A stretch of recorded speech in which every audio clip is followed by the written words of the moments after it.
To me, the best way to do it is change your beliefs.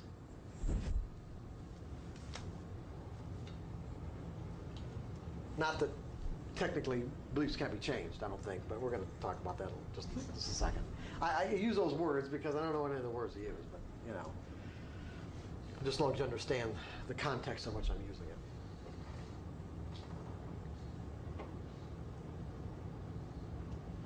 So ultimately, I would think that what you want to do is to get yourself in perfect harmony with the market, meaning be in that state of mind, that's the zone.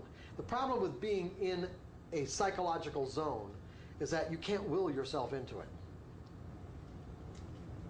You can set up the conditions, set up the mental conditions that are most conducive to spontaneously finding yourself in it.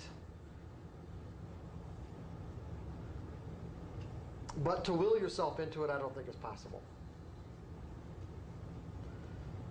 Because any act of force at all, will implies force. Any act of will works against that kind of.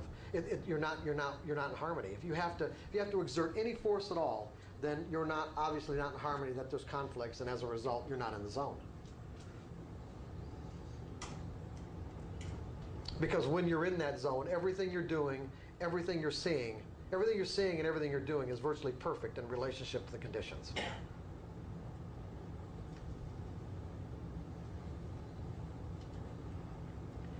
And often, many of the things that people find themselves doing are things they've never done before.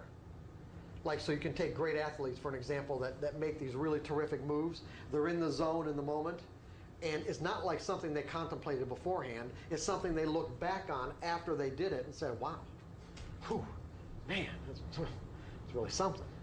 And then everybody else, if it has to be on tape or something, everybody else looks at it, they dissect it, they break it down to the smallest incremental steps into a learning process, and then try to teach other people how to do it. But the first time it was done by the athlete, it was spontaneous, meaning it was creative. It didn't come from the intellect. It didn't come from an intellectual thought process.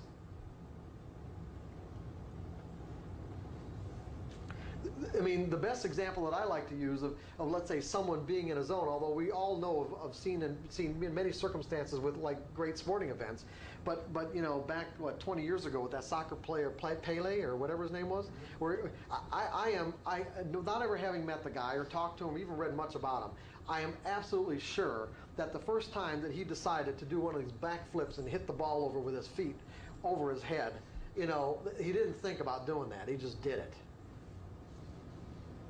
Go ahead.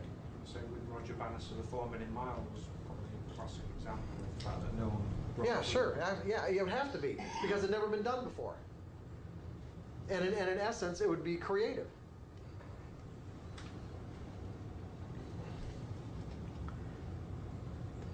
So what's interesting, what's nice about trading is that, see, what you have is with great athletes, these are people who virtually devote their lives to something.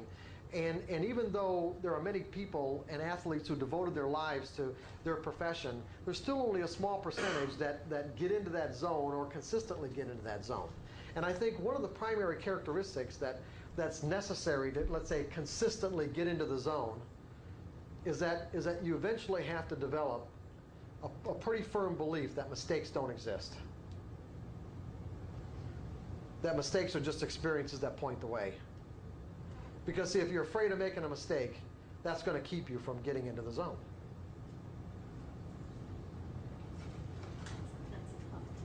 Yeah, well, that you're talking about cultural upbringing. You're talking about a cultural upbringing that, you know, that for virtually all of us have learned about mistakes in painful ways. And so you're talking about undoing a lot of negative energy.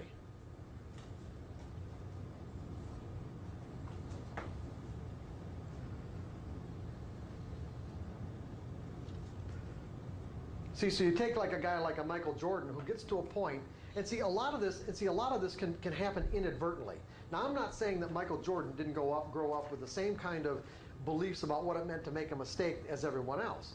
But see, eventually, as he reached a certain stature in terms of where he was at with the rest of his players in the NBA, he probably got to a point where where he just didn't care anymore because he was so big, he was so famous, and he had so much money that it didn't matter. And when it didn't matter is when it was much easier for him to just flow, spontaneously find himself doing things that he otherwise wouldn't have even thought about, couldn't have probably never thought about doing, at least at a rational level. And it's the same way as traders. What's interesting, like I said, what I was about to say is that what's really so nice about trading is that it gives all of us, it gives every single one of us the opportunity to be that great athlete.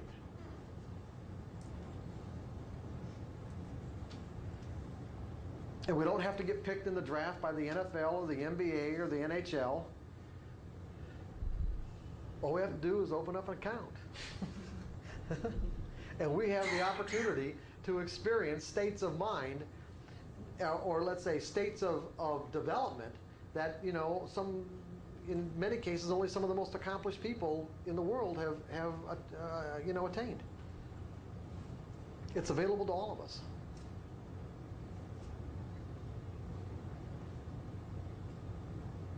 But like I said, you can't will yourself into it. It's something you can set up the most conducive conditions to find yourself in that state of mind. And normally, when you recognize, the moment that you recognize you're in a zone, chances are you're going to pop right out of it.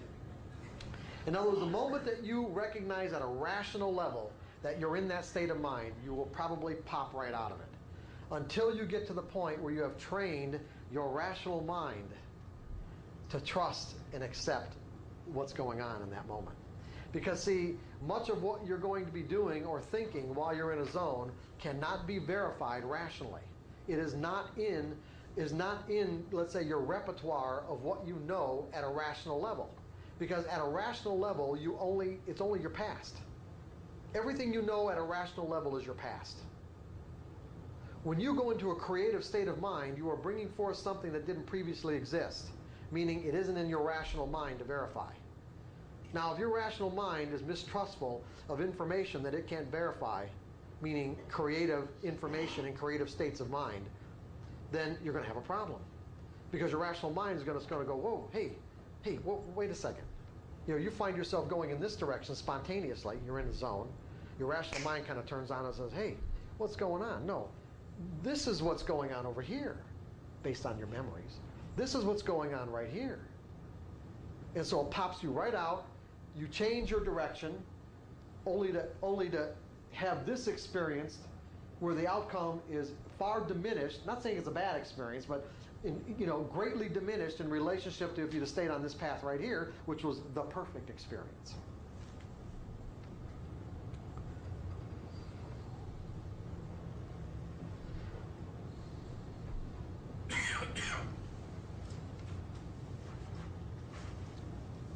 That's normally referred to, at least with trading, would be trading intuitively, where you get an intuitive impulse, an intuitive hunch, and everyone has the capability of being intuitive.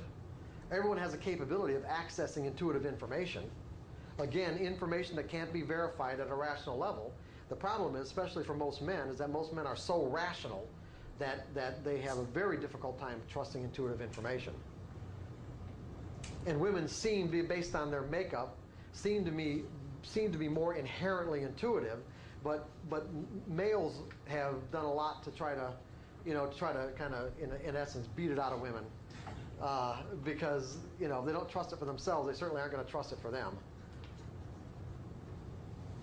And so, because of our male-dominated society, it's probably caused a lot of women not to trust their own intuition.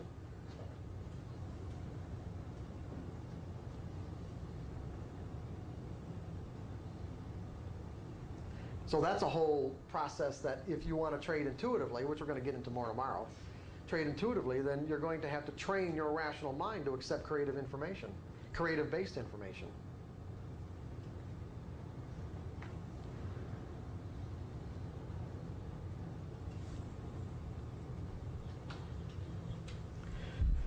Okay, so where we're at is on page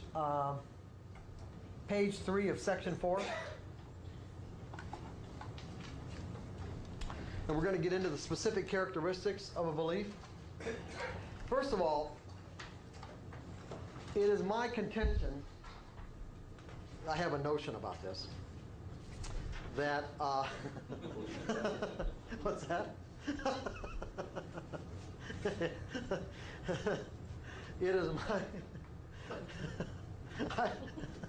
that beliefs have to be, that the energy that beliefs are composed of have to be conscious in some way.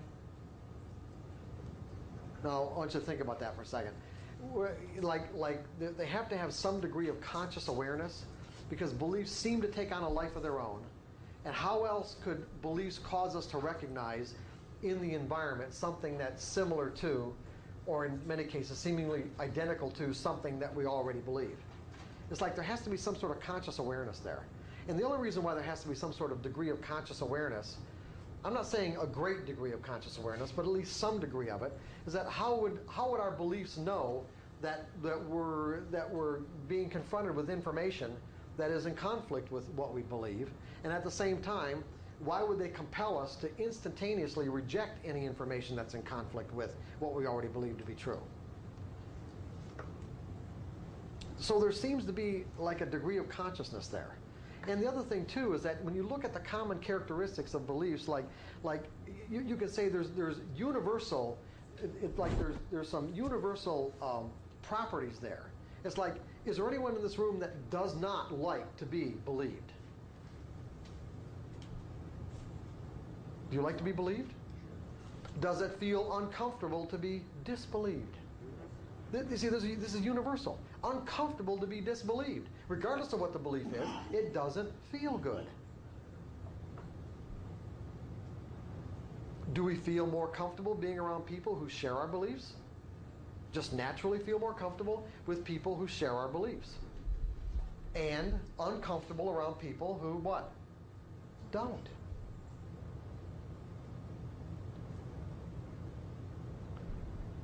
So I think there's some degree of consciousness there. And as a result, I'm saying that beliefs seem to take on a life of their own. And the reason why I state it that way is that they take on a life of their own is because we have this capability of thinking in any direction that we choose to. We can think outside of any limitation imposed by any belief. We can draw any bizarre thought we want to our mind and contemplate it. And it doesn't matter if the conflicting thoughts or conflicting ideas or information is coming from the external environment or coming from our own willingness to think outside the belief. What we'll find is that if we're thinking something that's in conflict with an energy structure that's inside of us, it will do something to protect itself. So one of the characteristics is that beliefs seem to resist any force that would alter its present form. And they also seem to resist extinction. Now that would make sense, wouldn't it? That beliefs seem to resist extinction? And why do you think that would make sense? Why would I say that? Anybody got any ideas? They don't want to disappear. They want to disappear. Okay, now we don't know why they don't want to disappear. You know, They don't want to die. yeah, we don't know why that might be the case, other than the fact that we can observe that is probably so. And the way that I thought about it was that if most people consider what they've learned to believe an inherent part of their identity, and if the sum total of our identity would resist extinction, meaning that if someone threatened us, we'd fight for our lives, just naturally, right? And not only would we fight for our lives, but virtually every war and every conflict throughout the whole history of humanity is based on what? Conflicting beliefs, right? Is that what we're talking about here, conflicting beliefs? Every conflict, every war, every argument is based on simply conflicting beliefs. So if the sum total of who we are would resist extinction and fight to stay alive, it just seemed to me that it was okay to infer that the individual parts would too. If the sum total will, so will the individual parts. Meaning that, this is really important, when you're working with your beliefs, fighting your beliefs doesn't work. Okay? No matter what you may find in terms of in your mental environment as a belief, and no matter how distasteful you might think having that belief might be, or how dysfunctional, or how it might have messed up your life in some ways that are not very pleasing to you,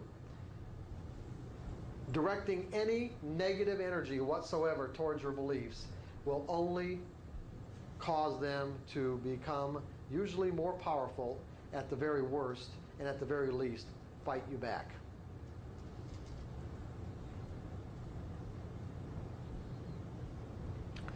The only thing that really works in terms of an attitude, as far as I know, when you're working with your beliefs, is complete acceptance.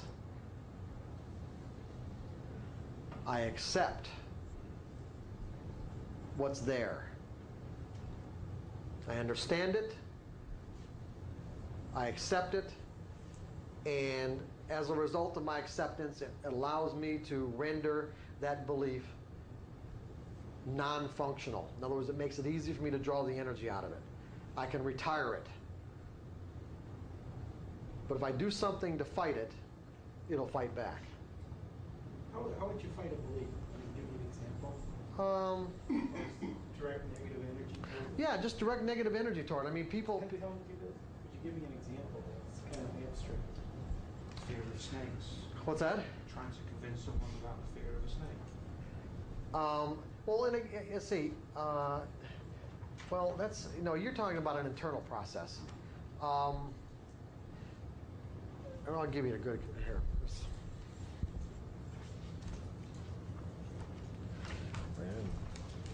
Crap. And that leads to the question, how do you disempower a Yeah, we're going to get into that.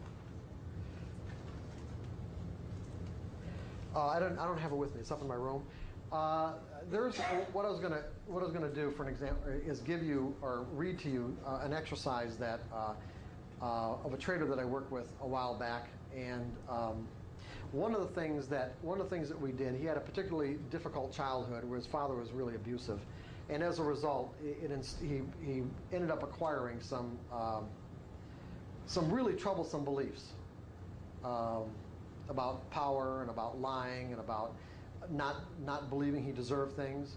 Now, the way, if for an example, if he approached trying to change those beliefs from the perspective of like, I hate this, I don't want this inside of me any longer, I don't accept this as being me, what you're going to find is that those beliefs won't be de-energized as a result of taking that kind of an approach. Does that make sense? In other words, in essence, what you're really doing when you fight your beliefs or approach them from a negative perspective, in essence, almost what you're doing is you're denying that they're a part of your identity. And see, once a belief exists, it will always exist. In other words, it will always be a part of who we are. It's just the determining factor is just how much energy is there. And so when you're using the techniques that I'm going to give you later on about how to draw the energy out, all I want to do is preface all this with that you have to be vigilant and careful over the fact that you're doing this from a more accepting and loving perspective as opposed to one where, it would have been nice if this didn't exist, and I, or I don't understand it, or I just really want to deny that it's even there, and as a result, just kind of like what people have a technique of kind of shoving things into the back of their minds, and they can create some sort of separation between their consciousness and what they're trying to get rid of, and in some ways maybe get some temporary relief, but ultimately it's just like putting a kind of an infected Band-Aid on a wound. It doesn't work. And another characteristic is that I don't beliefs don't have the power to dismantle themselves. See, once an experience is etched in our memory, it's going to, whether we remember the pathways to that memory or not, it's there. The difference is between whether we can or we can't remember something is just a matter of, just a matter of how many times we've reinforced the memory and our desire to even remember it in the first place. Because I've found that there are many things that, I just don't pay attention to, and as a result, it completely escaped in some cases, seemingly escaped my awareness. But when I need the information, it pops into my brain. And it pops into my consciousness, put it that way. So it's there.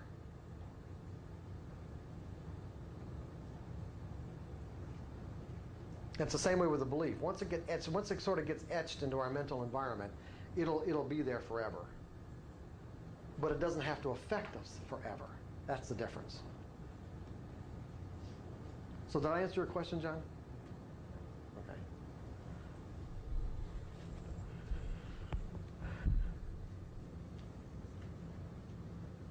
Okay. Okay, so beliefs seem to naturally resist any force that would alter their present form. They seem to take on a life of their own. They have some degree of conscious awareness. And the next characteristic is all active beliefs demand expression. Now, what does that mean? What do you think that means? All active beliefs demand expression. Act in accordance with your beliefs? Yeah, you will act in accordance with your beliefs, but don't think of it in terms of the total you. Think of it in terms of the individual beliefs. If I said all active beliefs or any individual belief will demand expression. I mean, first of all, pay attention to the fact that I used the verb, or not a verb, but what would that be? An adverb, active. It's like that would imply that we could have active and inactive beliefs, right? What would be an example of an inactive belief that we've already talked about? Santa Claus. That's an inactive belief. It exists in my mind or in yours, but it doesn't have any energy, or it doesn't have enough energy to have any impact whatsoever on our perception of information and our behavior. That's an inactive belief. If it's an active belief, it implies that it has energy. And as such, what I'm saying is that it will demand expression. Now, by saying that, am I implying that all of our active beliefs are swirling around in our brain at any given moment? Just the ones the environment triggers at the time. Yeah, exactly. Just the ones that get triggered. But once they get triggered, if there's energy there, what happens? Our consciousness is flooded with whatever that belief and whatever energy is in that belief, not only in our mind, but in our whole body. Then we experience whatever state of mind corresponds with that belief. And as a result, think that or assume that what we are experiencing is the true reality of the situation. Because keep in mind that our state of mind is always the absolute truth. Joy is the absolute truth. Satisfaction is the absolute truth. Happiness is the absolute truth. Fear, regret, dissatisfaction, anger, anxiety, betrayal. When we're in it, it's the truth. What may not be the truth is the belief that triggered the state of mind.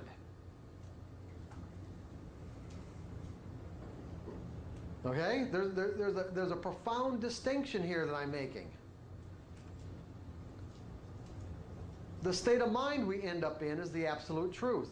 The belief that triggered the state of mind could be completely dysfunctional.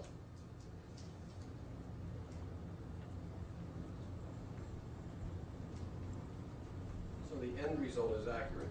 Yeah, the end result. Oh, yeah, you can't deny the fact that you're in a particular state of mind. Right. But The trigger may be completely dysfunctional. It's just like, remember the boy and the dog example. As far as the boy is concerned, that dog caused him to experience terror. Was that the truth?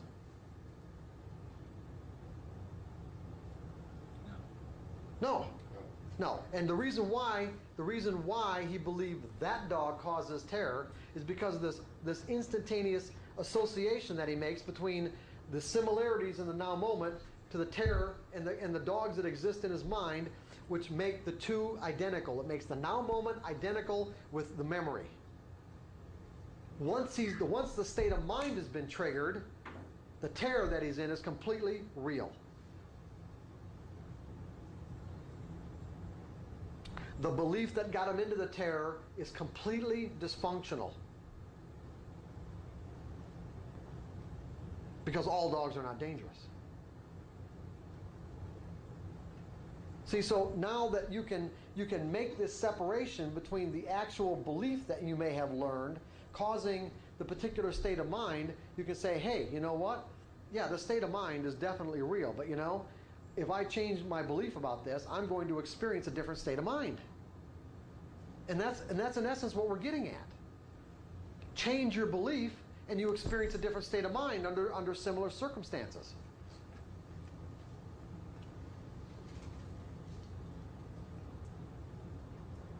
Do you have the same kind of emotional response? You know, if I said, hey, let's all get out a coin and predict the flip of a coin, if the same kind of emotional response you might have is doing the same thing when you put on a trade? That'd be Completely different. Why? You're operating out of a different belief. You know why? I know you're operating out of a different belief. You say it's completely different. You're operating out of a belief that the outcome of a coin flip is random. So therefore, all you're doing is guessing, and it doesn't matter. Right? Now, because you do analysis, because your intellect is involved with the way you analyze the market, you have associated the fact that you're using your intellect with having to be right, when trading doesn't have anything to do with having to be right. Take trading out of a right or wrong context, put it into the random category in terms of outcomes, and you get the same emotional response as when you predict the flip of a coin. You don't care.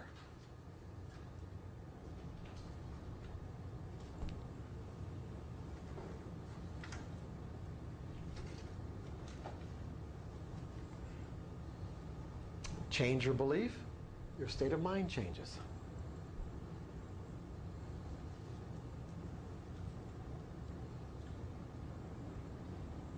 Did we skip a It's step? not, No. it's not exactly the same. I mean, if you flip the coin, it's told me that they could lose $1,000. If I don't guess it right, my emotion are not going to be the same. No, that's true. When you've got something at stake like that. Now, I'm not saying the example is perfect, but you know, I just giving you an idea that No, I understand, but there is a lot more than just being right or wrong. It's like flipping a coin. It's like paper trading.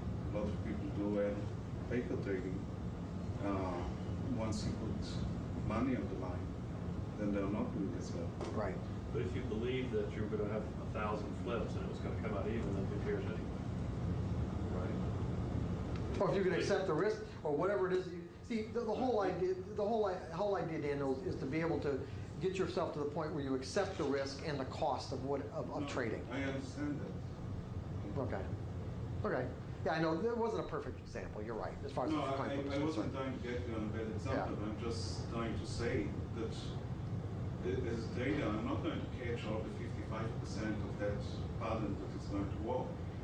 The money makes me more concerned about my ability to catch every one of the samples that are going to... Every one of the what?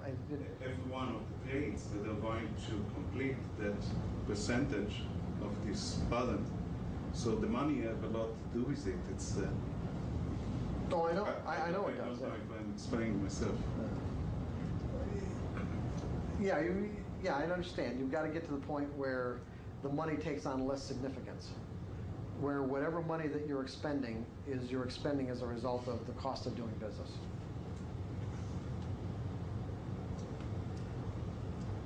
So, we'll get into that more tomorrow.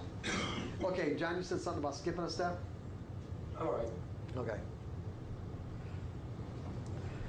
So the example that I like to use is that in terms of active beliefs demanding expression, when the environment triggers something, and it floods our consciousness, it's like it wants to come out, doesn't it? And even if we know that we're in a circumstance where it would be best or in our best interest not to express ourselves, it is extremely difficult to hold it back? It goes to your consciousness. What? It goes to your consciousness. Well, what do you mean? Okay, you explain yourself a little bit more. Something from the external environment triggers a active belief, whether you want to express it or not. It goes to your consciousness to think about whether you think it's appropriate to express it or not. Yeah, okay, but all I'm saying is that it's difficult to hold it back. And what you'd need to hold it back would be another set of beliefs that let's say, are stronger than that particular belief expressing itself. So the example I use is, let's say, a superior subordinate in a boss-employee relationship. You know, where the boss is saying something and the employee completely disagrees, thinks the boss is full of shit, but he's nodding his head, yeah, like this, right? But what's going on inside his mind? Is he agreeing? No. He's going like this? No, you're full of shit. But and the only thing that's holding him back is a belief, that the energy of the belief that says, I can't tell him the truth.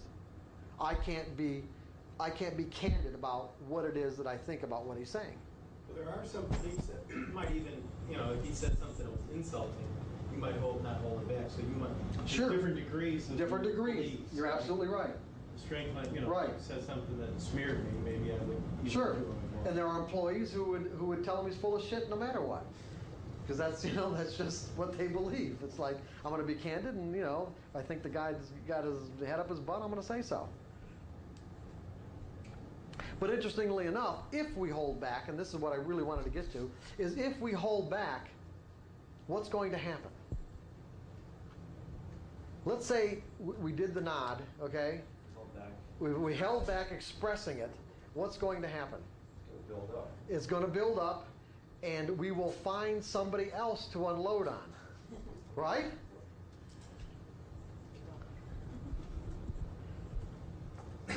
The next person that comes into, our field of awareness that we feel that it's possible to unload on, that's exactly what we're going to do. The point that I'm making, of course, is that if it's an active belief, it gets triggered, it demands to be expressed. Now, there's some really powerful implications here. These are the implications that have to do with self-sabotaging beliefs as we start accumulating more and more money as traders. And some of these beliefs, like I said, we're not even aware of any longer. There are things that we were taught years ago that seemingly don't have anything to do with our lives, up until we get to the point where we start accumulating a lot of money and find ourselves doing some really, making some really ridiculous trading errors that we may have left behind years ago or a long time ago. Because the more money that we're making causes those beliefs about our sense of self-valuation to start demanding to be expressed. Because here's the problem. I don't think anybody really grows up with, and maybe Bill Gates might be an exception, but grows up with what it means to have an unlimited sense of self-valuation.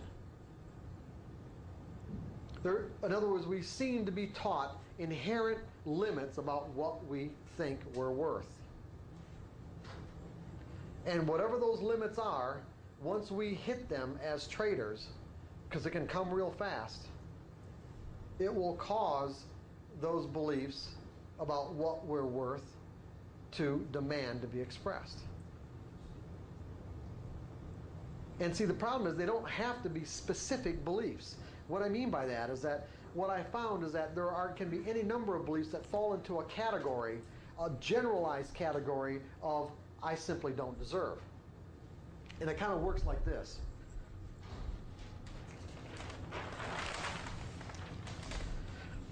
If you were to inventory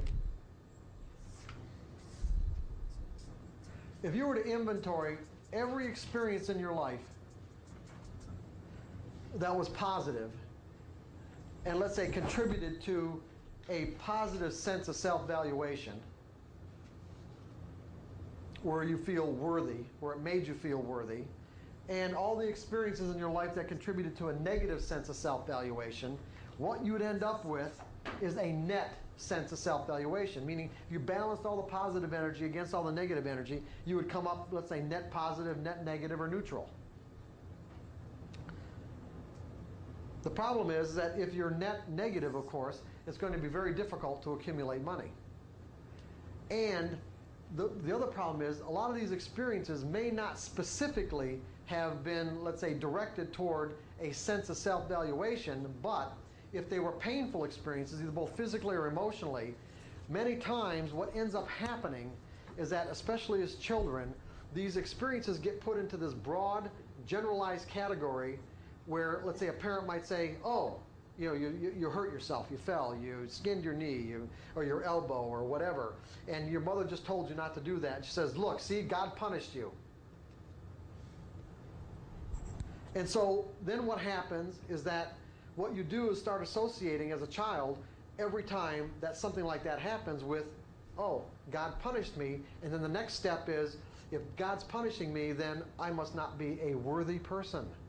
So then every negative experience can get categorized, I'm not saying it does, but every negative experience has the potential to get categorized into a broad, let's say, category of, I must be an undeserving person, or this wouldn't have happened to me.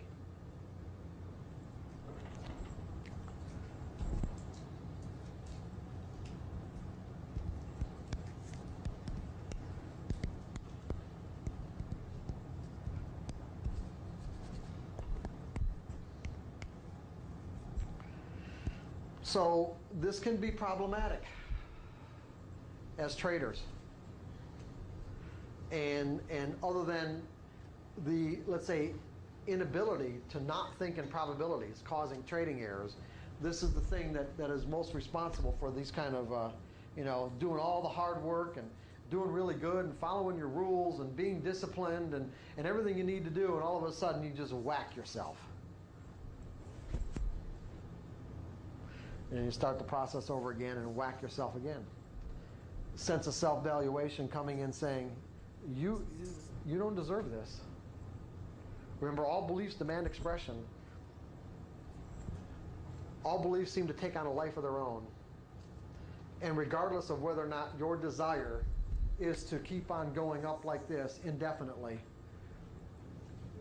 if your total sense of self-valuation doesn't correspond with any particular level, wherever it is, then it will find a way to express itself on your consciousness, meaning how you see the market, what you do in that moment to make sure that you lose the money.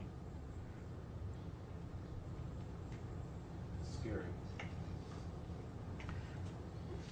Just is. Doesn't have to be scary.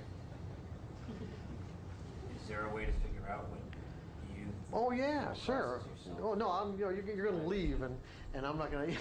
Yeah, absolutely, sure there is, Jeff. The upsell tapes up. Yeah, exactly. Yeah, that's the next workshop.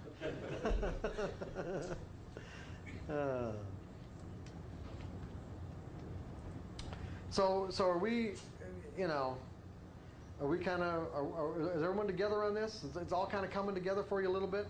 Okay?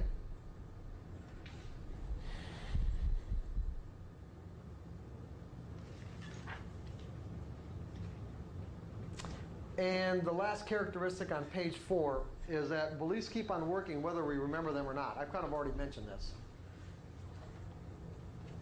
We do not have to have a conscious recollection of what it is that we've ever believed or learned to believe. The only determining factor as to whether or not a belief has potential to act on your perception of information and your behavior is if it has energy. If there's energy, it gets triggered. You don't even have to know, you really consciously you don't even have to know what's going on at all. Your behavior can be a complete mystery. You can even be conscious of your behavior being a complete mystery in the moment and be watching yourself screw up and still be powerless to do it. I'm sure maybe everyone in this room has had the experience of being in a situation, especially as traders, where you knew you were doing something inappropriate. You virtually knew almost, I'd say you knew consciously you were going to lose, but that you were losing, and you were literally sort of like outside of yourself, watching the market take your money away, and virtually powerless to do anything about it until something else got triggered in your mind where you finally blew out of the trade. Anybody not have that experience?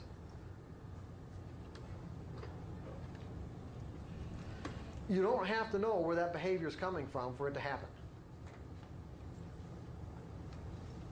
You don't even have to understand it.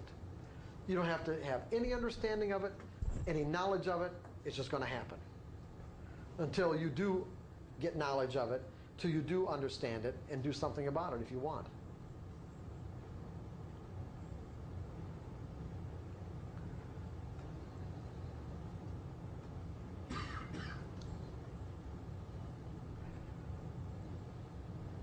There was a guy I worked with at Merrill Lynch back in the early 80s that went out and left Merrill Lynch and went on to be a floor trader at the Chicago Mercantile Exchange in the S&P pit. And he was a really devout person, devout religiously. And we used to have conversations a lot, and this is before I really even became a coach, but we used to have conversations a lot about what I felt was an inherent conflict between him wanting to be a successful trader and his religious beliefs. And he just refused to believe that there was a conflict there. And he was down on the floor for quite a while, and he was a one-lot trader, 1 and 2s. And he barely eked out a living. I mean, it's, maybe he'd make a tick a day, $50 not maybe tick a day. I mean, maybe like a quarter of a point a day or a half a point a day, like $50 a day or $75 or something like that.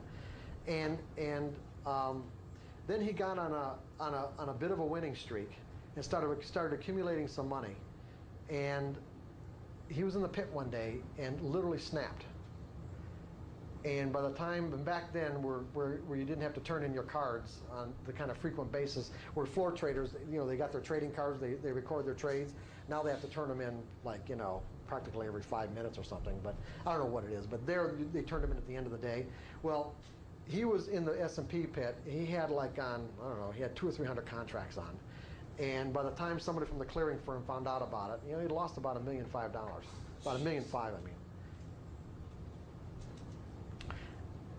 The conflict got to the point where he just literally snapped.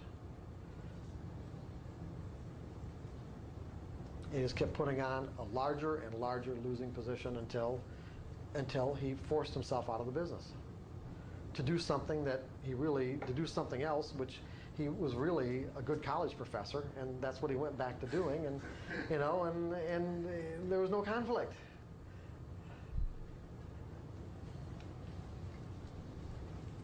Mark, would you clarify something? Sure. I think you suggested that as you de-energize the old beliefs, they drop into subconsciousness. No, I didn't say that. No, and that's not what I'm saying there either. What I'm saying is that beliefs can exist at 2 different levels. You can be consciously aware of your beliefs, okay, and they can drop down to a subconscious level of operation.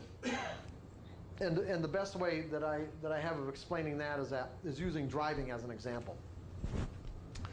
Things that we learn typically do drop down to a subconscious level of operation, which basically frees our consciousness up to do other things, to pay attention to other things, what's going on in the environment, to learn something else, as a matter of fact.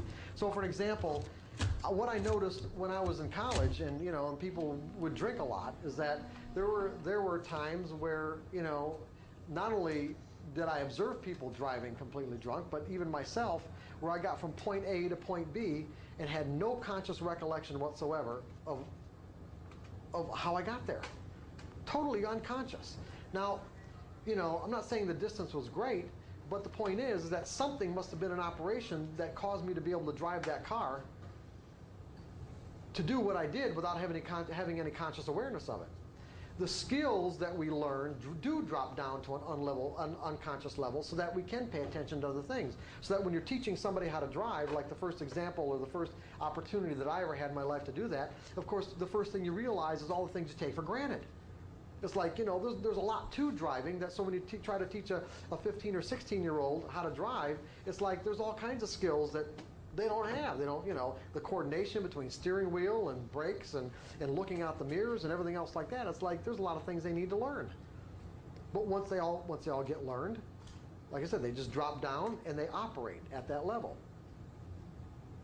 Now, what I think that for as many people as probably drive drunk at any given moment in our society or any society, the reason why there aren't even more accidents than what there are is because our skills do operate, whether we're conscious of them or not, But what ends up happening is that if the circumstances require a conscious decision, that's when, other than someone falling asleep, that's when someone's going to get into an accident. Is because they don't have the decision-making capacity to react fast enough or even make the appropriate decision.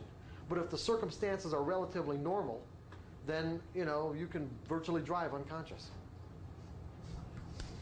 That's even scarier. That's right. So then what we hope to get is new tricks, new beliefs that are so energized that even in our subconscious, they automatically come. Yeah, they automatically work. It doesn't matter where they reside. It doesn't matter if they reside consciously or subconsciously. It just doesn't matter. As far as I'm concerned, this dichotomy between conscious and subconscious is pretty much sort of man-made anyway. I don't really believe there has to be any kind of separation between conscious and subconscious. If you want access to this information, you can have it. There are any number of techniques available to get access to whatever information exists in what psychologists or psychiatrists call your subconscious mind. It's really just a function of desire and a willingness to ask questions. That's all it really is. And you can do this to the extent that you virtually erase this boundary. I think is, like I said, an artificial boundary between conscious and subconscious.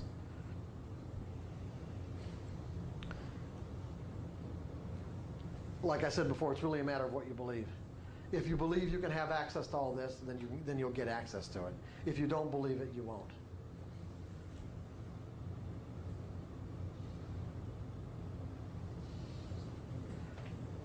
Whether you believe it or not believe it, you're right. In both ways, either way, it's going to work. If you believe it's possible, it's going to work. If you believe it isn't possible, it's going to work. You're going to be right in both circumstances.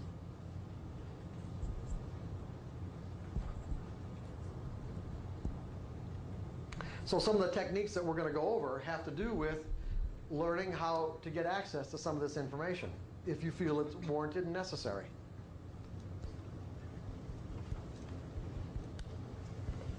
And like I said last night, if you don't want access to it, but you do think that there's a possibility that there are beliefs that reside in your subconscious that would have a negative effect on your ability to accumulate money, then you're going to have to compensate in the way that you trade. And basically that compensation is going to be, you're going to have to trade mechanically.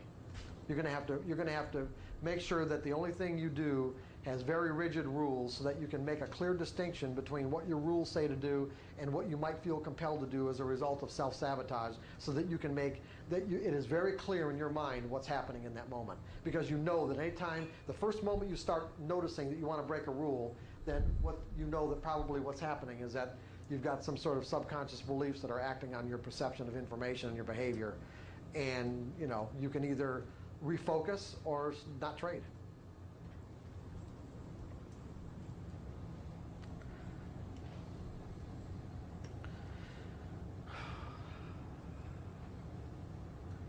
You guys, you're not getting overwhelmed, are you? Oh, okay, good.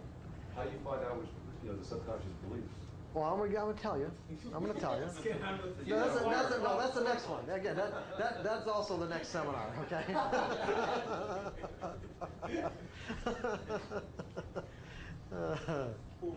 What time is it? 2:25. Okay.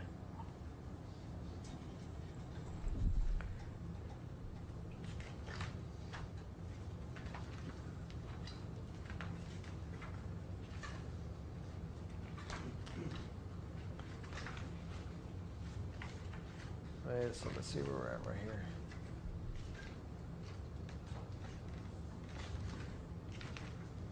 Okay, we're almost through this. I'm on page 6. I've already talked about what the truth is. What is the truth? How do we determine what the truth is? Whatever works. What's that? I like this because if you come to the market every day and you say anything can happen, then I can be right every single day. That's If right. anything can happen. If I believe that doesn't matter what happens, then I'm right.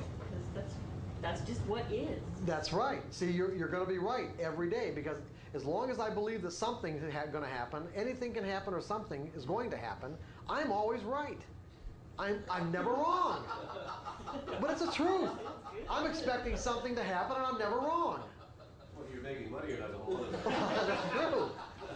But at least I don't have this, but at least I've taken away this potential to define and interpret information in a painful way. My expectation's always being fulfilled.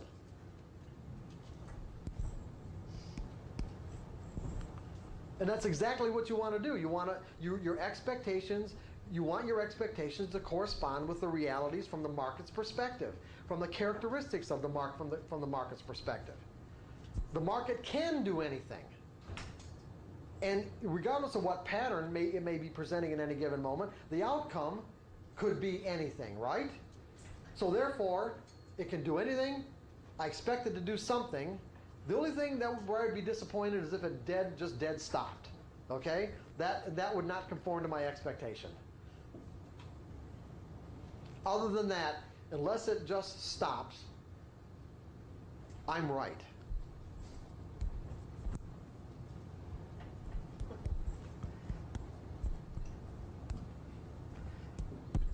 And see, I've also taken away any responsibility towards or being responsible for what the market does. I am not responsible for what the market does. The market can do anything. All I need to do is be responsible for what I do, how I perceive things. Am I in an objective state of mind? Am I executing my trades without hesitation or internal conflict? Am I making errors? Am I following my plans? Do I have a plan? Why am I here? That's right. Why am I here? I'm not worthy.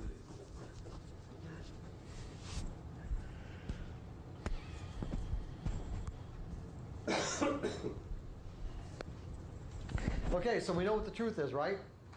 The environment can express itself in an infinite combination of ways, but beliefs limit our ability to perceive the environment from let's say from the perspective of it being able to express itself in an infinite combination of ways.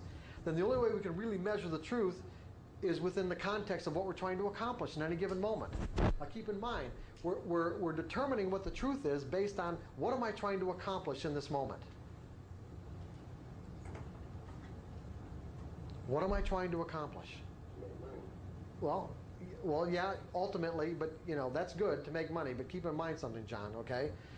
You want to keep money as a byproduct. What you're trying to accomplish are acquiring skills. Okay? Acquiring skills will make money a byproduct of whatever skills you've acquired, as opposed to focusing on the money.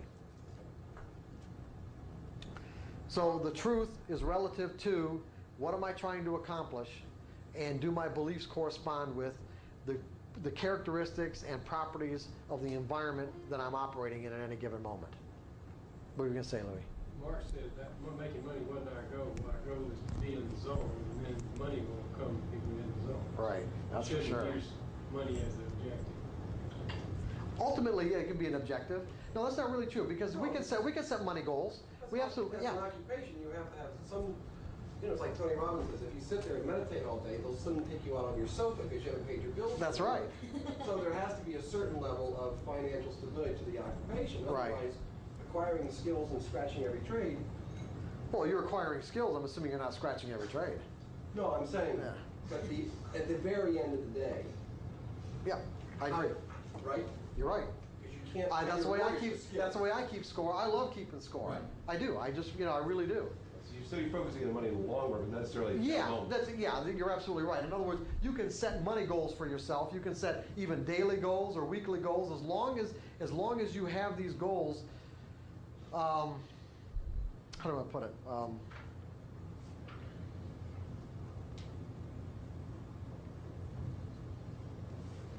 do I say?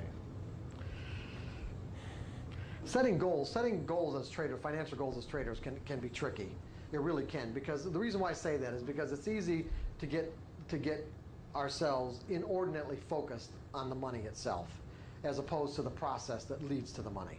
Normally what I do when we talk about financial goals is just say, set the goal, focus on it, maybe meditate on it for 3 or 4 minutes, see your account at that level, whatever your goal is, in whatever time frame it's in, and then just let it go. And just trust that whatever needs to be done and whatever you need to see to get to that goal will happen without focusing on the goal itself, other than in that moment when you're putting it out there. Did that make sense to everybody?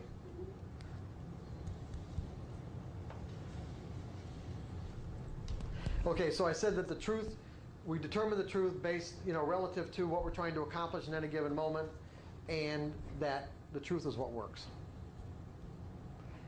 If we experience satisfaction, it works. If we don't, to whatever degree we don't, then whatever beliefs we're operating out of were not necessarily the truth under those circumstances in that situation.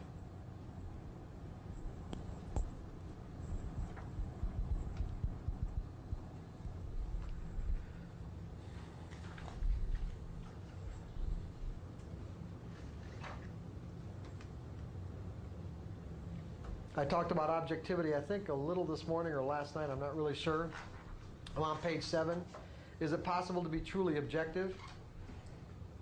From a larger perspective, or from the largest perspective, we could say that we could share a reality.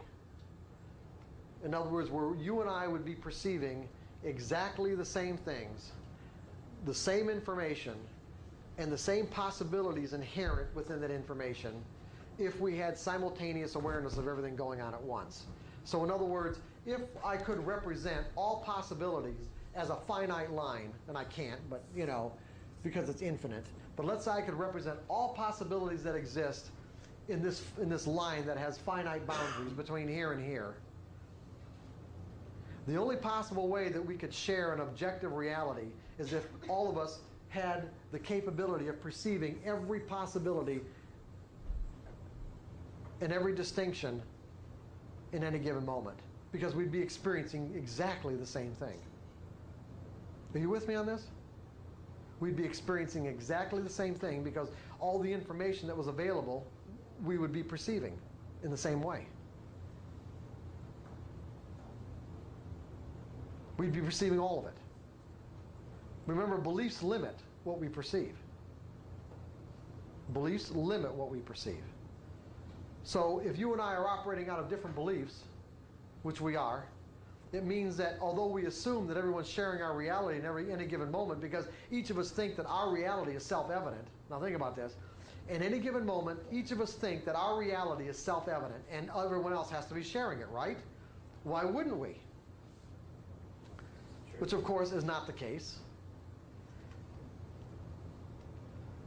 And the only way that it could be is if, again, we could have the capability of having simultaneous awareness of everything going on at once.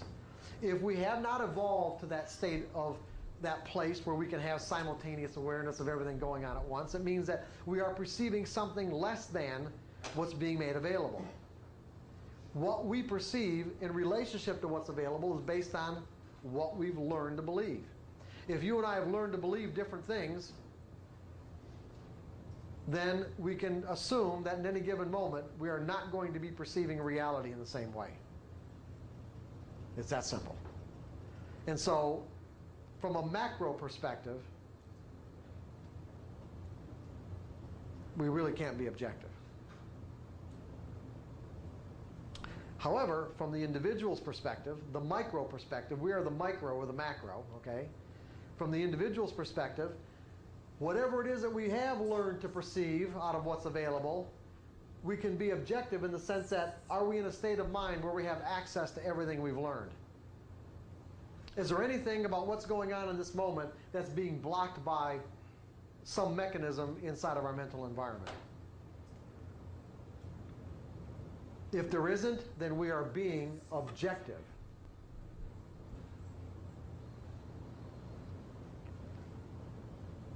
To the capability or to the extent that we're capable of. We are being objective to the extent that we are capable of. To any degree that we are experiencing fear, it starts shutting down this perceptual process. The greater the degree of fear, the less possibilities we perceive. Until we get to the point where if we're in a state of complete terror, we may not see any other possibilities at all except what's going on in that moment. In a moment where, if you're in a state of terror, in a moment that seems to never end. It could be 5 seconds and it could seem like 5 days.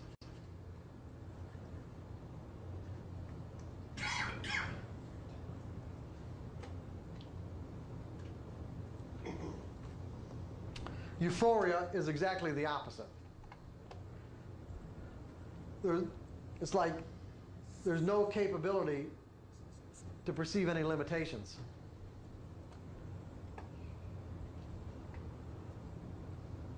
You've lost your capability to perceive any other possibilities other than, in a sense, it's not really, I don't know if it's really shut down.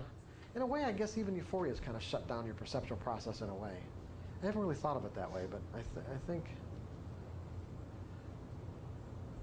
huh.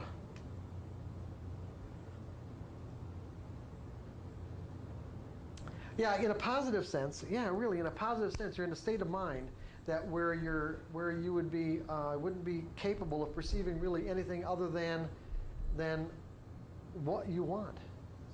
Success. You don't see failure. You're capable of perceiving any other possibility other than getting your expectations fulfilled. Sounds like overtrading to me. Oh yeah, it's a prescription for it. What? Yeah, you can't perceive the risk, right? Yeah, there is no risk. In a state of euphoria, there's virtually no risk. No stops. No stops, no nothing. Yikes.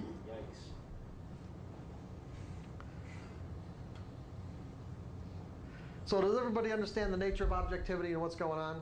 Basically what you want to do, an objective state of mind for each of us as individuals is just making sure that we have access to everything we've learned.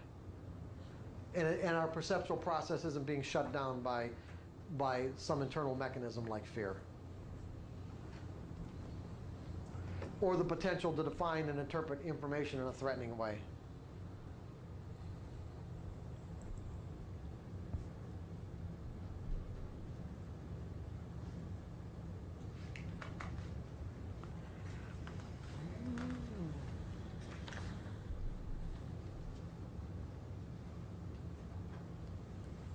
So can we control our state of mind to experience greater levels of happiness and satisfaction in our lives? Yes, but to do so, we have to be willing to question and change our definitions to incorporate other possibilities that exist from the environment's perspective. In other words, we have to be willing to de-energize something that we've already learned. I've talked very little about this process of questioning, but it's something we're going to get into when we get into all the various techniques on how to one, identify beliefs and how to change them. A lot of it has to do really with just your willingness to question things. And what I mean by question things is most of the times people ask questions basically just wanting verification of what they already think is right and true. I mean asking a question from a sincere space of wanting an answer. Because you have to assume that if you knew the answer, you wouldn't ask the question in the first place. So to ask a sincere question, now think about this, to ask a sincere question, you have to be operating out of the assumption that you really don't know.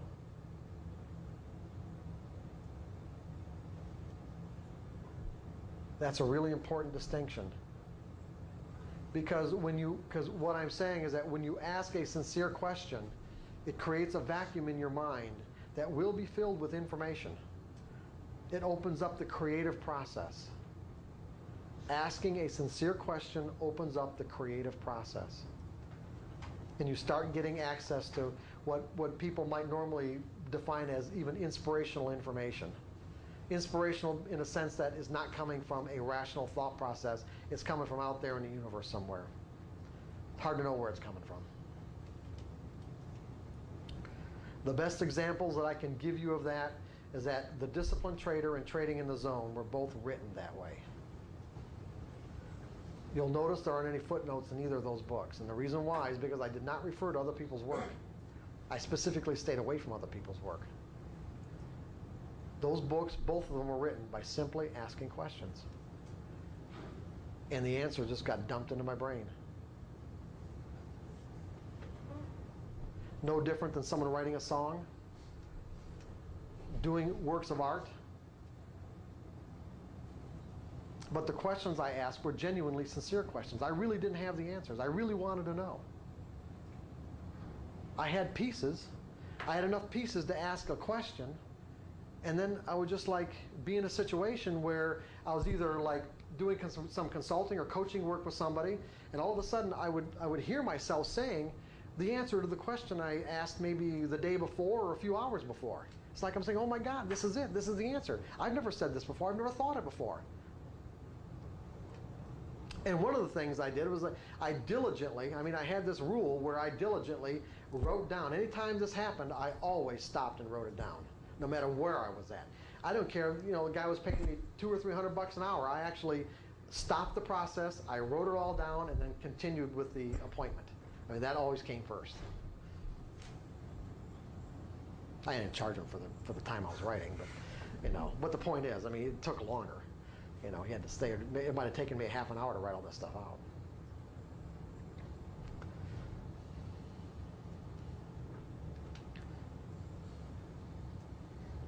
You will find if you get into this kind of process, you will find you can do the same thing with the market. You can simply ask where the next best edge is going to be.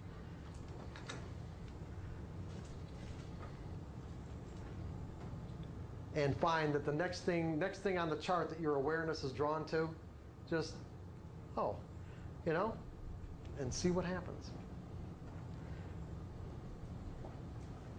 Back over just a second here. Oh, I heard something good there, hey Dave? No, I'm sorry. When you're saying we're willing to question in order to change the state of mind, are you saying we're questioning the beliefs that are altering our state of mind?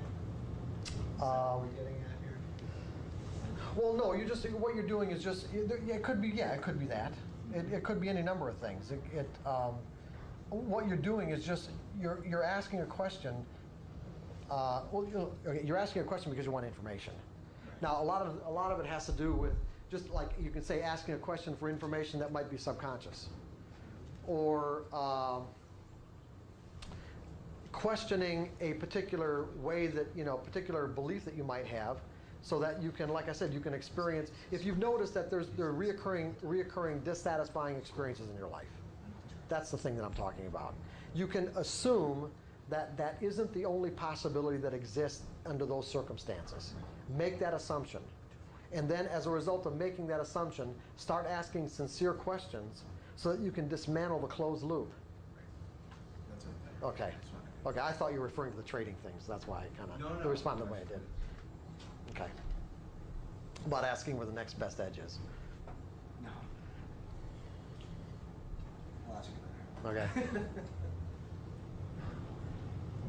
I do that all the time, by the way. I really do. That's great. Yeah, really.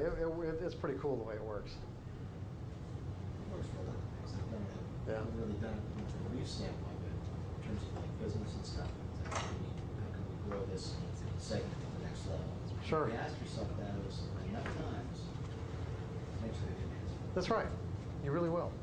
And where does the answer come from? It pops out of your head. That's right. Yeah, I don't know. It's like, where does it come from? It's just, it's just like it comes from wherever. Your mind starts working on it because Yeah. You told it. you put it to work. Yeah, we It's do supposed to have not we do have the capability of garnering information and insight from out there somewhere that isn't inside our memory banks, okay? Not organized at the rational level of thinking. Inspiration. Yeah, exactly. But like I said, you have to ask a question from a sincere space. Yeah, the power of questions. It is really powerful. You have to be worded properly. You can't rely on failure. Yeah, well, the wording has a lot to do with it. I mean, what he's saying here is that because I don't know if they picked it up on the mic, but he's saying, like, why am I a failure? You can ask a question like, why am I a failure? You really can. That's not a bad question to ask. However, but what you did say about properly wording the question, the wording has really everything to do with it. It really does. How you word your questions is virtually, well, I'd say, it's really important, I guess, because the answers you're going to get are going to be within the context of how you worded it. You're going to get something that pertains to the wording as opposed to maybe something else that you might have wanted, but you didn't word it properly. based on what you wanted. Go ahead, Greg. It's kind of like if you want a better answer, ask a better question. That's right. You're very good. That's okay. If that didn't get on the tape, Greg said, if you want a better answer, ask a better question. Because you will get an answer that corresponds with the question you asked.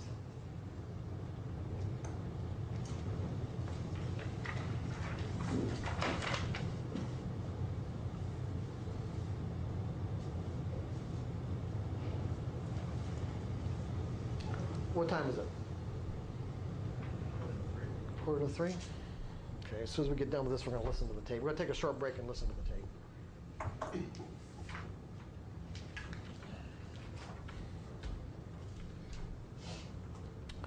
How are we doing this? We'll start from...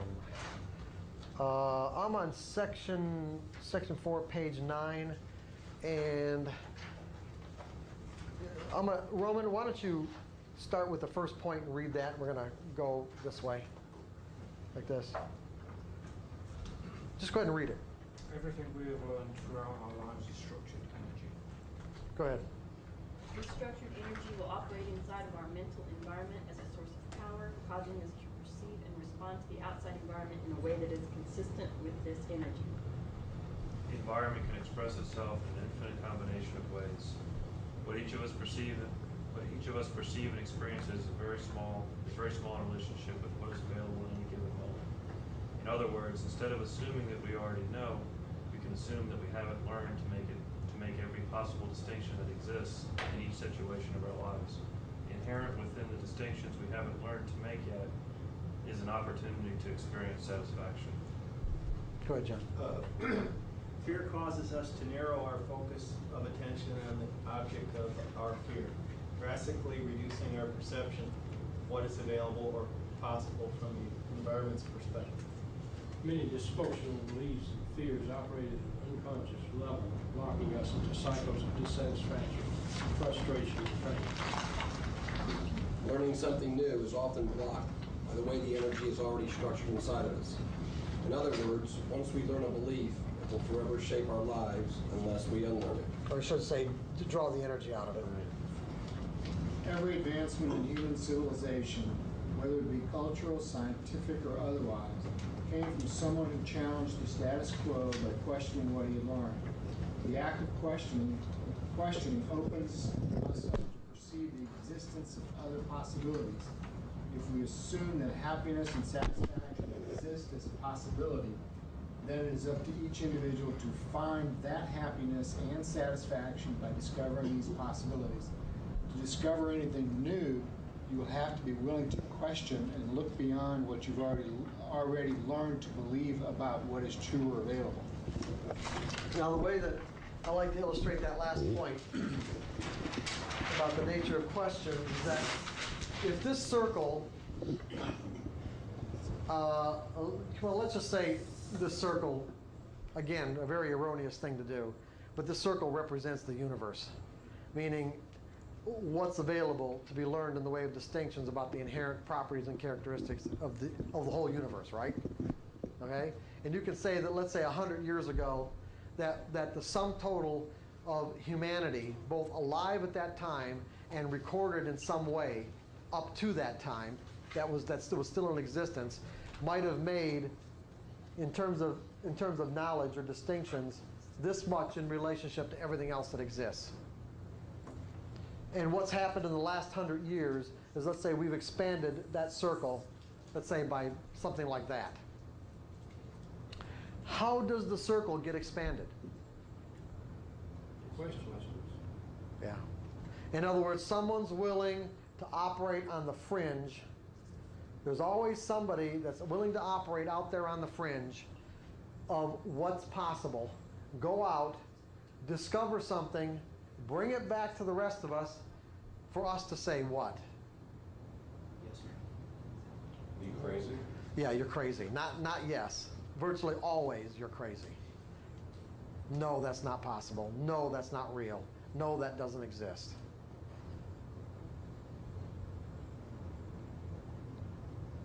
And why? Because it's just the inherent way beliefs operate, right? It's conflicting information, contradicts what we already believe to be true. Not true. But it might intrigue someone enough, another person, to go out there and come back and say, hey, this guy's right.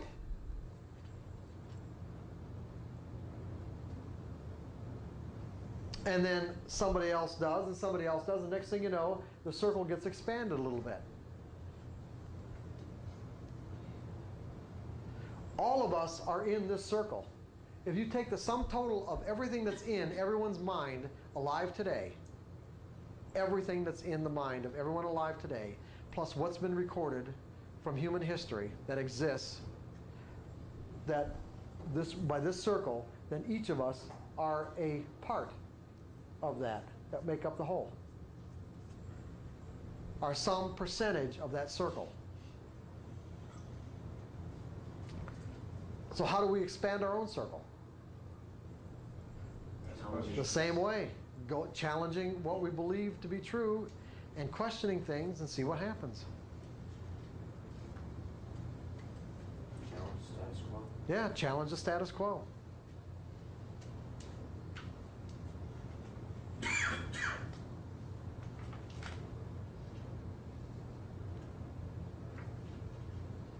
It does seem as if that's what we're supposed to do.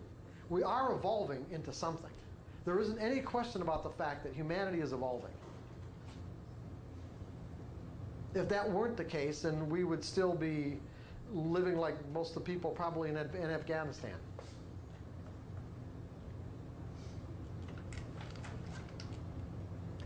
The sum total of humanity is evolving. There are definitely cultures that are not in the same, we're all not in the same spot, but we are definitely going somewhere. And it does seem as if there is a desire on the part of the universe as a whole to expand. Scientists already know that it's expanding.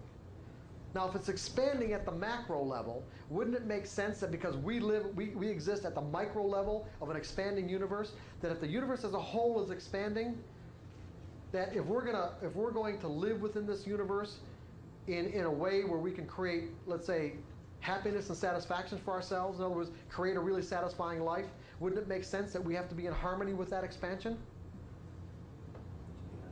Yeah, that the less that the more that we resist evolving, the more it seems that the universe kind of conspires against us. It's in conflict with us. And that would make sense because everything is in motion. Everything is constantly changing. Nothing is staying the same. No two moments could ever duplicate themselves, ever. And the only way that could happen is if every atom of every molecule was in the exact same spot it was in some previous moment. Now, from a practical perspective, I don't think that's possible. But the interesting part is every belief we've ever acquired can remain static exactly the way it was originally formulated for our whole lives. So we've got beliefs that remain static and a universe that's constantly expanding and changing.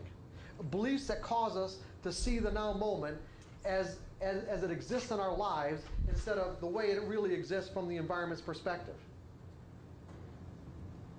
And if we aren't willing to adapt our beliefs to correspond with this constant expansion, it will seem as if the environment is conspiring against us. And it will create stress. It will create anxiety. Because the stress and the anxiety is our own resistance to change.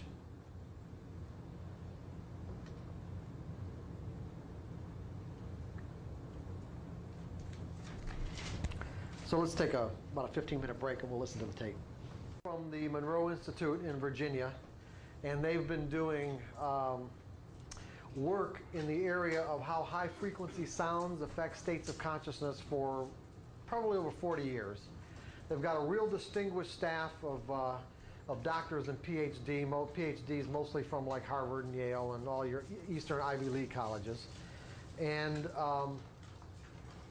I started using their tapes many years ago, not only for myself, but to use in my workshops because I wanted a technique that I could give people that they could use to help them neutralize their fears. There's, specifically those 4 trading fears on being wrong, losing money, missing out, and leaving money on the table. that was effective. What's that, Jake? What? I don't know, it's on any page. That was effective, but at the same time met certain criteria. And the criteria was this.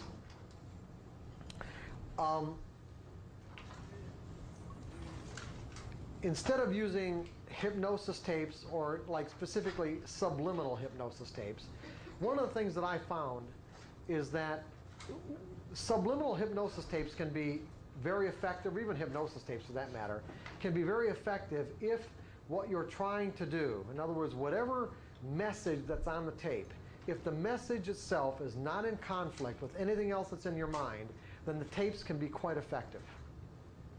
And so when you hear people talk about the power of self-hypnosis or hypnosis and how well it worked for them, chances are it was a circumstance in which whatever message they wanted to embed in their mind was not in conflict with anything else that was already in their mind.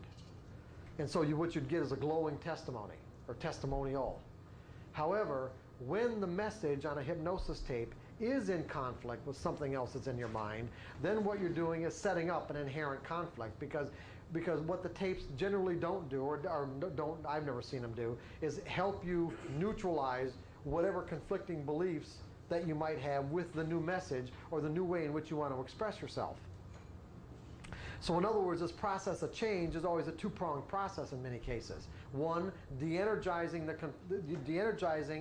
the beliefs that let's say you've determined are dysfunctional or are not useful any longer, and at the same time energizing and installing a new belief that compels you to express yourself in a way that's consistent with your desires or goals. So you've got to do both. So the reason why I picked these tapes is because instead of being passive, meaning that instead of you just listening to a tape, this particular technique requires you to be active. Meaning that what this tape does is it uses high frequency sounds to install what would, I guess, be commonly referred to as like an anchor inside your mind. An anchor would be considered a tool. And as a tool, like any tool, a tool that might be in your toolbox is completely useless until you pick it up and use it. In other words, it has no use or function until you actually pick it up and use it. And it's the same way with the tool that's going to be installed in your mind from this tape. It has to be used, or otherwise it does nothing. So basically what's going to happen is this. I picked a tape, and there are a whole range of tapes that you can get from the Neuro Institute that have different purposes in this HemiSync, in the HemiSync category. There are a number of different programs they have and a number of different types of tapes. But if you've looked at the catalog itself, has everybody looked at it? Just take a moment to look at the catalog and see the different uses they've designed these tapes for. The one that I picked was the boy, that's where my brain is. What's that? The what tape did I pick? What? No, that's the name.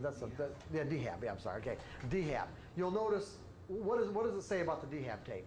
To neutralize habitual behaviors. Go ahead. Eliminate or diminish undesirable mental, emotional, or physical habits. Use anytime you're about to follow a behavior pattern you wish to change. Break free of anger or old emotional patterns. Eliminate thoughts of failure or move beyond a cycle of negativity. Okay. See John Daggett.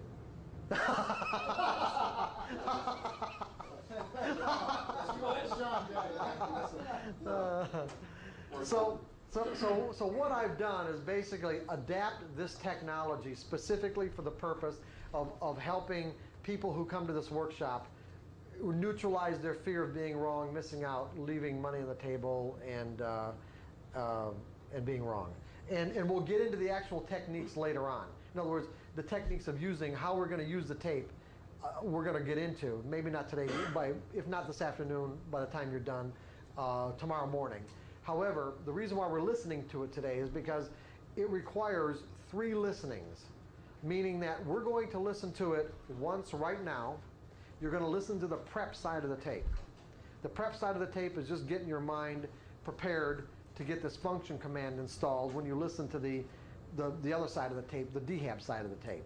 You've got to listen to the prep side of the tape twice. We're going to listen to it now. I'm going to ask you to rewind it and listen to it again tonight.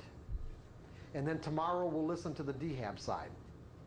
Now, all this tape is basically high frequency sounds, and you'll hear, I don't know if it's Bob Monroe any longer or a guy by the name of Mark, I don't remember his last name. But anyway, Bob Monroe's now dead, but he used to be the voice on the tape, and you won't hear him very much anyway. But there's a couple of things. One, the tapes are incredibly relaxing. I haven't had anybody yet that's come to one of these workshops that really hasn't enjoyed the experience of listening to the tape. Now, you can listen to this tape as much as you want. You can't listen to it while you're driving or anything else like that, because you'll probably end up falling asleep. You don't have to fall asleep. When Bob Monroe or whoever's talking on this particular version of the tape says, you know, for your hands and arms and legs to go to sleep, he's not telling you to go to sleep. He's telling those particular parts of your body to go to sleep. If you end up falling asleep, that's all right. It's no big deal. He'll wake you up at the end of the tape. And again, you can listen to this tape as much as you want. If you like it and you want to use it as a relaxation tape, listen to it all you want. This tape will do nothing to get rid of your fears by itself. Listening to the tape has no effect on your fears. Only consciously using the function command when it gets installed in your mind on the other side of the tape, when you consciously take the steps of using the function command, will it have any impact on your fears. Are you guys with me on this? I know maybe it can sound confusing. Sean? On the second side. The tool's on the second side. Well, okay. What I'm saying is that listening to the tape in and of itself doesn't have any effect on whatever fears you might be wanting to neutralize. Although you can listen to the tape as much as you want. Bob Monroe doesn't know what your fears are. Bob Monroe, when they designed the tape, does not know what habitual behavior you want to neutralize.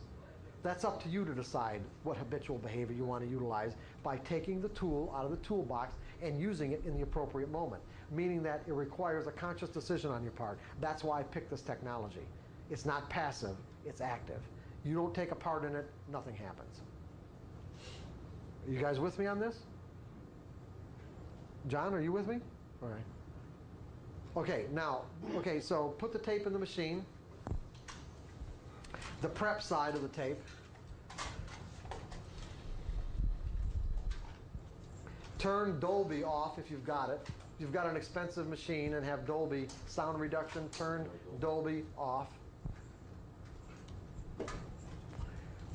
When everyone gets their headphones on, I'm going to tell you when to turn it on, and everyone turn it on at the same time so we're finishing at the same time. It'll last approximately 28 or 29 minutes. Sit back in your chair and relax and enjoy the experience. Don't turn it on yet. Wait till everyone's ready. And we might want to, I don't know if we want to turn those lights down, or can we do that? Anybody bring any incense? Yeah. Sage. Is everyone ready? Everyone ready to start? Yes? Okay, turn it on. Let's go. Where it weren't. Anybody sleeping? Where? Who fell asleep? What? What? Heard some snoring. Yeah, did you? Anybody got any feedback on the tapes? Was it generally a pleasant experience for everyone? Yeah. Your hand is numb? Yeah, these are really nice tapes in terms of, I mean, not only are they effective if you use them for the purpose for which they were intended, but you can also use them as just a general relaxation tape. As a matter of fact, how are you guys doing anyway? Does everyone want to go for another, let's say, half an hour, 45 minutes, or? Okay, good. Okay. Oh, he said we're wide awake now. Yeah, right. This is Yeah, great. solutions now, we're ready. Okay, good. What's that? What was that, John? I didn't hear that. Oh, that's the wake up. Every time you say 11, we have to send more money in.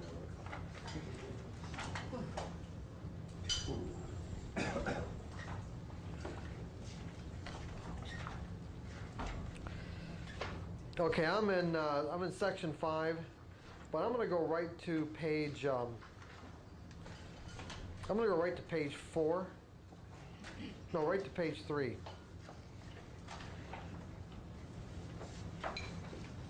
Page 3, the beginning of the book. No, page 3 in section 5.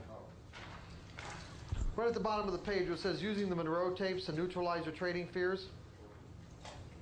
Since we've just done this, you just listen to the tape. I'll go right into how this works. The way you're going to do this is when you, well, you see, you haven't got the function command yet. Maybe we ought to do this tomorrow. No, I take that back. We'll do it tomorrow. I'm sorry.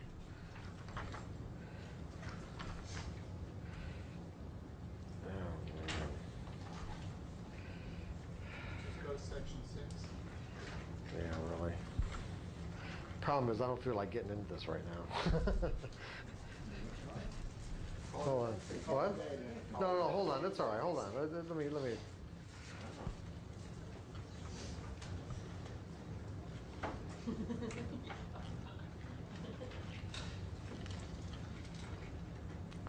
I'll make some comments about the self-hypnosis tapes. Yeah, go ahead. I've done a lot of work in that area. You have? Yeah. Okay, cool. Go ahead. It Take you to notice that you weren't following your normal routine. How many days, weeks, or months? I don't know. It's been a year. It's been a process.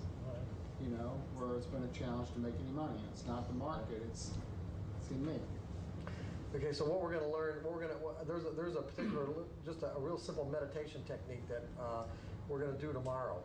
That will, if you practice this around 10 or 15 minutes a day, what it'll do, it'll help you become an objective observer to your own stream of thoughts, so that you can start to notice when you're not doing, or when you're not thinking, or when you're thinking, saying, or doing something that's inconsistent with your goal, so that you're not unconscious of this moment-to-moment endeavor for of how we're creating our lives and the choices that we're making. Because if you want to be a consistently successful trader, then what you want to do is collapse the amount of time that it takes for you to notice that you're not doing something that's consistent with your objective of becoming consistent. And hopefully, by doing this kind of exercise we're going to do tomorrow, what it'll do is it'll collapse the amount of time that it takes for you to notice that to virtually instantaneous. That you're aware, that let's say your distracting thought, because anything that you do that deviates from what your objective is a distraction, right? Well, doing is the last step.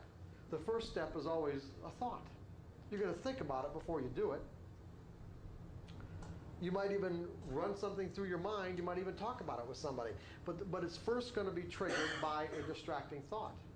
Now, if you really want to become consistent, what you want to do is be able to catch yourself in the thought.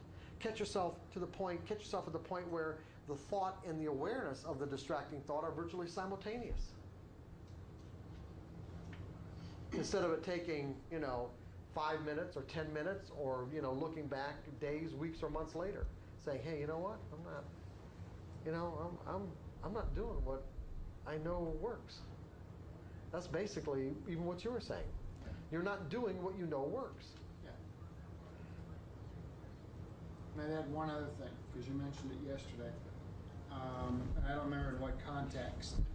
I used to keep track of every day before I started trading. I'd write down a number from 1 to 10 or 1 to 100. And it was rate yourself on how you feel that day. Right.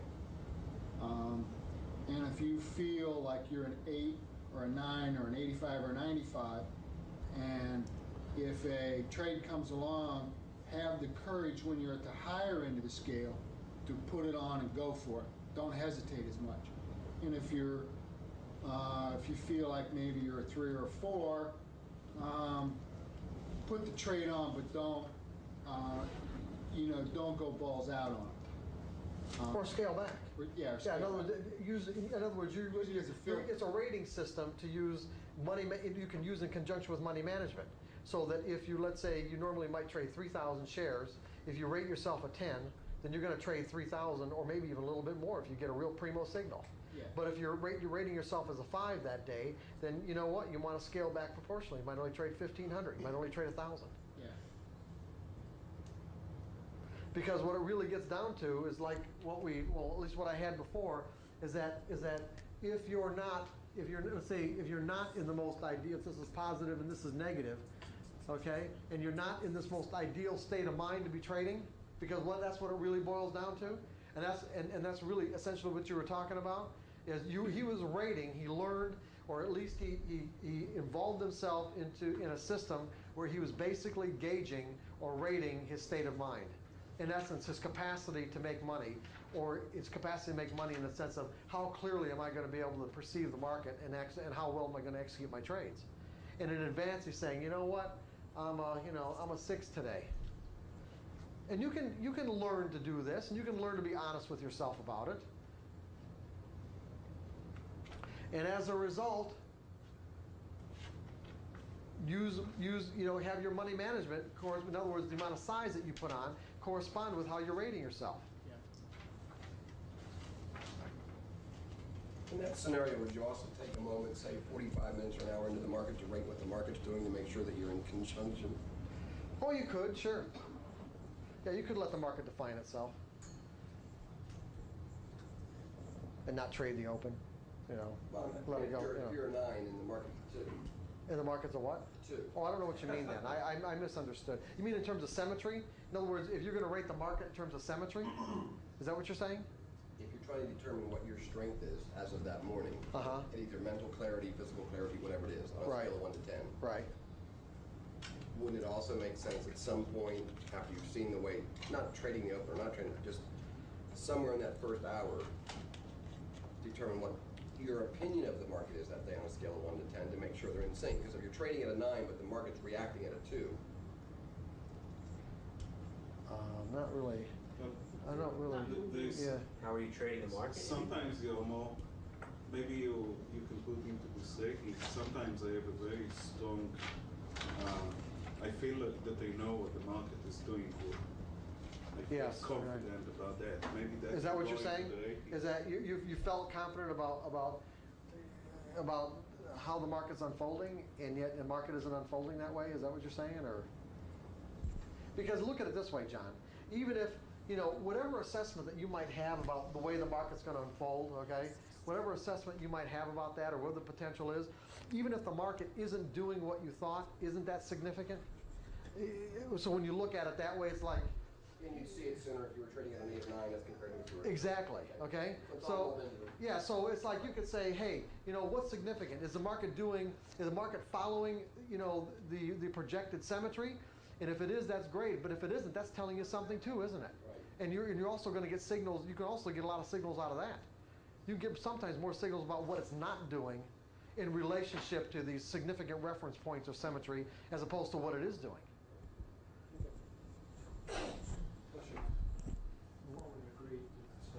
We don't know what the market's going to do anyway. What's that?